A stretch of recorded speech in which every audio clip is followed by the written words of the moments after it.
Hey, Kristen. Okay. Hey, Ann. So I have a list of some numbers of the top things I took away from RVing for last year. Okay. And I wanted to share with our fellow travelers or future travelers kind of some of my top things. I'm sure you might have some of your own as we go through this list, or you might agree or disagree. But I was thinking, I've seen a lot of people on boards ask, they're getting started, they're looking at this from a year now. So I just wanted to say, okay, after traveling through 30 states,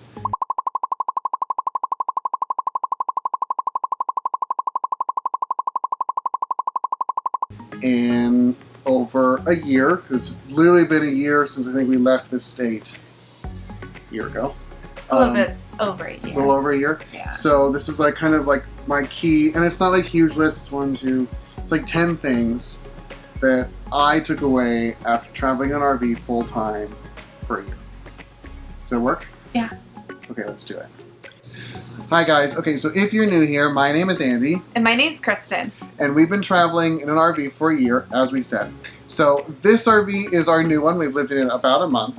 But for the majority of the one-year travels, we were in a 32-foot Class C, nothing fancy. We did remodel it, and I have to say I loved every inch of that rig. The only reason we really upgraded was for some new challenges, a little bit more space, but you can really do this in any RV that you kind of classify as perfect for yourself.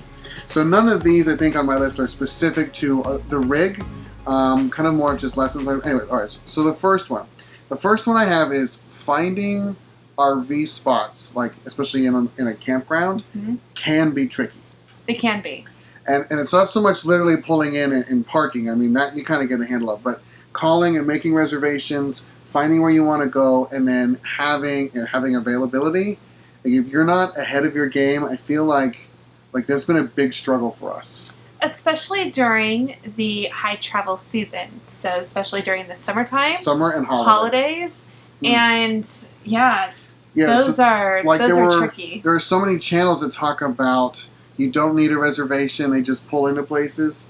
I have never experienced that. Whenever I call, they're either like, I'm sorry, we're full, or what. Now that was before we upgraded to this size rig. So I don't know. So in my 2 cents, getting a reservation in the spaces we want has not always been possible, unless we plan ahead. So we try and plan out about 6 weeks ahead of ourselves, unless it's a holiday, unless it is a key destination. We might even be 6 months out or a year out, like to Disney, where we are 9 months out planning at Disney because we really want to stay there. So it's not a bad thing, but in my view, you've got to plan ahead a little bit or you're not going to have the spaces you want. And then that just degrades the quality of your trip and all that kind of stuff. So, okay. And my other kind of comment to that was, this is becoming a very popular idea. It is. With, I think, last year's statistic for RVers on the road, living full-time on the road, was well over 1 million RVers. Yeah, that was in the Washington Post. And so that is a huge number. And since then, that number has increased. And that is with this new knowledge and this new challenge of living on the road becoming more and more popular. More and more campsites are booking up faster. Yeah, less and less campgrounds, more and more people, high demand, low supply. It's making it expensive, which we could go to the next one of. If you're doing the whole campground living, which we need to because of work, I need cell service. We kind of like setting up shop and just kind of living in a city for a week or two. It is expensive, so it's not outrageous. I mean, anybody can do it, but we are averaging right now over $50 a night, as we have moved from Texas to Maine to Florida, back even into like Denver and New Mexico and that kind of stuff. So we are averaging over 50 a night. Now we are a larger rig, so we have to pay for 50 amps. That is kind of all part of it. But even then, I don't know. It is more expensive than I was expecting. Yeah, and that is given with the memberships that we're a part of. You know, we are still Good Sam members, so we get those discounts. Escapees. We do have escapees. We've gotten discounts with those. We are 1,000 Trails members, but we've not had the best success with 1,000 Trails. At least not for us. Other people have had success with those. I wish it worked. And maybe we just haven't been in the right zones for 1,000 Trails. But given all of those memberships, we're still averaging about $50 a night. Yeah, a little over. Yeah. So like I just booked a site in Nebraska, and it was $67 a night. So, and like it's in the middle of nowhere. Nothing. I don't know. Like I'm sure it's gorgeous, but just a lot. Okay, all right. So that was number 2. So number 3 is about the learning curve. So if you're coming from not knowing anything about an RV, which we definitely were there, so to where we are now, the learning curve is a couple months. It is, and the adjustment period too. Yeah, there's the whole just learning all the different classes, Class A, Class Bs, Class Cs, and the fifth wheels, and the bumper pulls, and all that kind of the slang terminology on top of that. Then learning all the different hookups. I found it enjoyable, so this was not a struggle for me, but there is a learning curve, and the best way is to just dive in. Watch YouTube videos, watch more of our videos, watch people's videos, and you'll hear the terms, and you'll kind of get a hang of it. I don't think it's hard. Join a lot of Facebook groups. You'll get a lot of knowledge that way. But there's a learning curve. There is a learning curve. You'll get over it. You will get. I mean, like think about when learning your first job or something. There were terms you just didn't know, and now you're familiar with. But learning curve. Okay. So then the 4th one is I am very happy with less things. Yeah, who would have thought? So this was like a huge life improvement, I would say, because it's going to carry out well past definitely will. This lifestyle. But I no longer go into the store and just buy things because they look cool. I don't buy something unless it was on my list before I go, because I either 1, don't need it, 2, don't have the space for it, or 3, it doesn't make sense. Extra. Like it just is worthless now. Yeah, really, when we go shopping now, it has to serve a function, so it has to be worth something. If we're bringing it in. Yeah. And 2, it has to be worth the wait, because weight is a factor. I've greatly enjoyed not dealing with so much stuff. Yeah, it's been nice. Yeah. So, okay, all right. And then the next one, because I've lost count, kind of goes along with it of you just don't need as much as you think. You really don't. You can live with a lot less than you actually think. But going into this, if you're on that process of selling your house to move into an RV, you're going through that already the house. Yeah. And through that whole selling and donating and throwing away process, that you learn just how much you can live without. Yeah, like think about how much you actually interact with on a daily, stretch it out to a weekly basis. It's not that many things. Like I have 1 water cup, really 1 cup in general that I use for everything. I just wash it in between. I have the stuff on my desk. I probably use a lot less than what the kids and everybody wants in this. We didn't upgrade to get more storage space per se. We upgraded to get more living space. In this rig, we probably have room for more stuff. Like we have 4 or 5 cabinets we just don't even use for storage.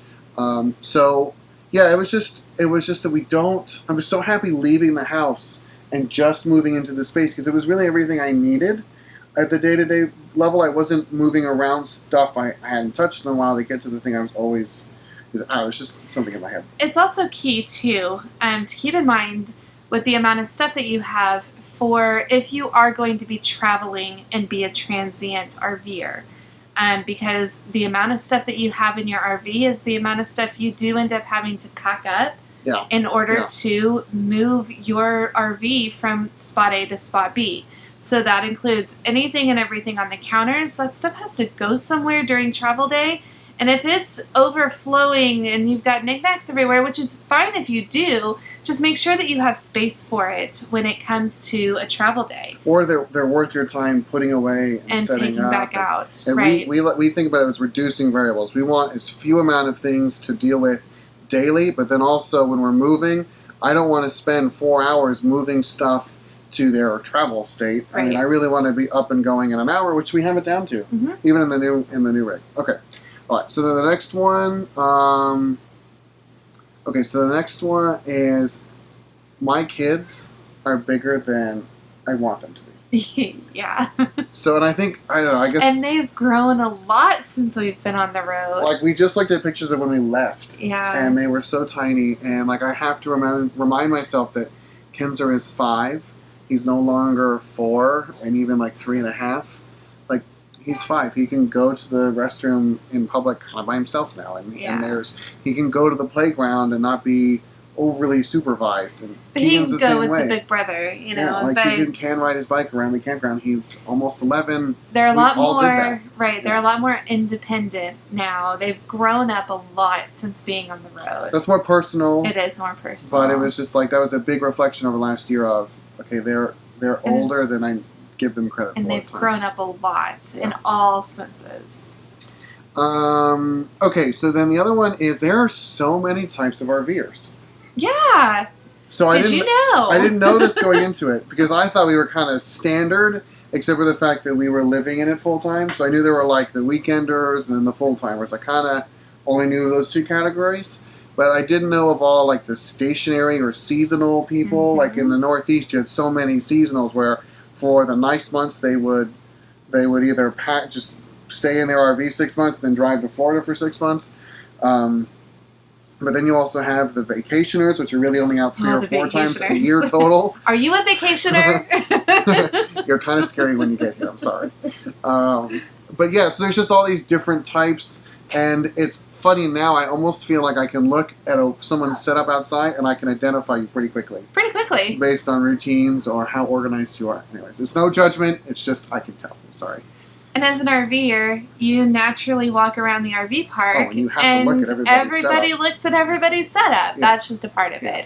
Yeah. So there's no judgment. No. We just enjoy seeing how everybody utilizes their RVs. I have to say, in the winter, I miss all the busyness in the RV parks because it's a lot of fun just seeing all the rigs come in and the new setups. And in the winter, it's only full timers. Like they never have anything outside, and there's just nothing really to look at except your RV, which is really nice, and I like it. But okay, next topic. Okay, so I felt I had a pretty strong comfort zone before we left. Mm-hmm. I had one grocery store. I liked all the brands I bought in the grocery store. Yeah. I had the same restaurants I'd always go to. Like I was in a very comfortable circle. You were very brand loyal to all of your that's a standard millennial comfort thing. Yeah. Things. And so this blew my comfort zone dramatically. And I've actually enjoyed that. I have actually found new brands that I like, even more than my old ones, or just trying new food. I'm actually now like more interested in sometimes going to non-chain places versus the chain restaurants that I was always so comfortable with. So that was a reflection on my growth, I guess, that I wasn't expecting that, and I now actually greatly enjoy it. Yeah, kind of with this lifestyle, you have to be adaptable to change. If you know that you're not adaptable to change, it's probably going to be pretty hard on you. Yeah. You might get there. So I have hope. I have faith in you. But you do have to be adaptable to change. And it is fun. It's not as scary as you think. I was a very picky eater. I still kind of am.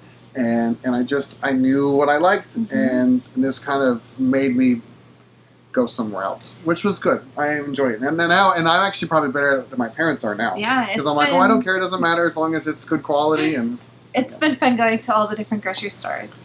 Like a lot of people go to Walmart, which is great, and Targets, which are great. They're everywhere. But we really enjoy experiencing the localities of everywhere where we're going. So that includes all the grocery stores and all the restaurants. Good local seafood if you're in the East, or you just kind of. You get to see what the locals like, and that was kind of the whole purpose of us doing this, is to live like the locals do in those areas, or as close as we can.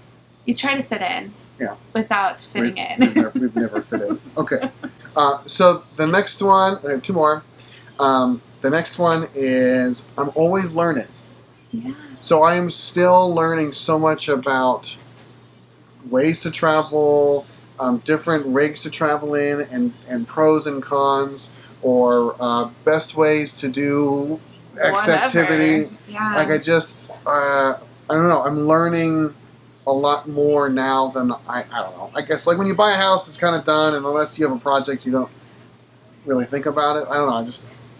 I like buying this 5th wheel. We bought a 5th wheel, and now I've learned all things about 5th wheels and travel trailer tires and all kinds of stuff that And being on those boards, like especially on Facebook, where it's such a community on the Facebook boards, you do learn a lot from everybody else and how everybody else is experiencing the RV life as well. So that's a true benefit, that you're just constantly open to learning new things. My last one, it's a little sappy.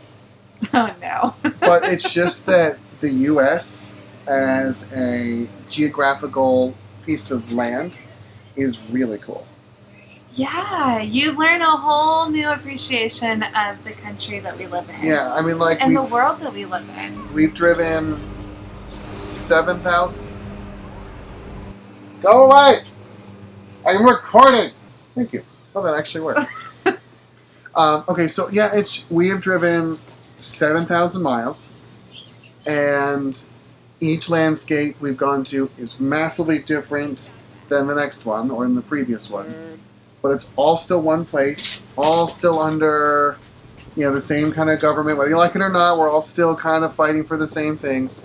And no passport needed. No passport needed. Like, I mean, you can go to the shores of Maine and drive down to the coast of Florida. Massively different. Yeah. Yet you still get there without going through any real borders, or anything. Same language, same food for the most part. Like, just going those however far, I think 7,000 miles so far. It's just been so cool to see different people, different cultures within all of this one big melting pot to kind of.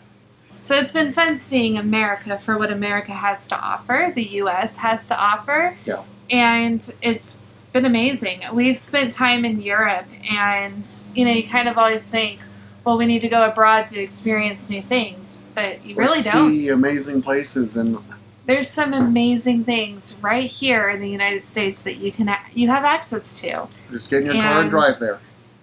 It's amazing, and it's totally worth it. Yeah, so I'm sure this video is longer than I intended, and thank you for making it to the end, if you have. So hopefully you guys found this helpful. And again, feel free to ask questions below. We'd love to converse with you in the comments. And we'd love to hear from you what you have learned on your travels. Yeah. So drop a comment below, and let's start the conversation. Let's talk about it. All right. Thank you guys so much for joining us in this video.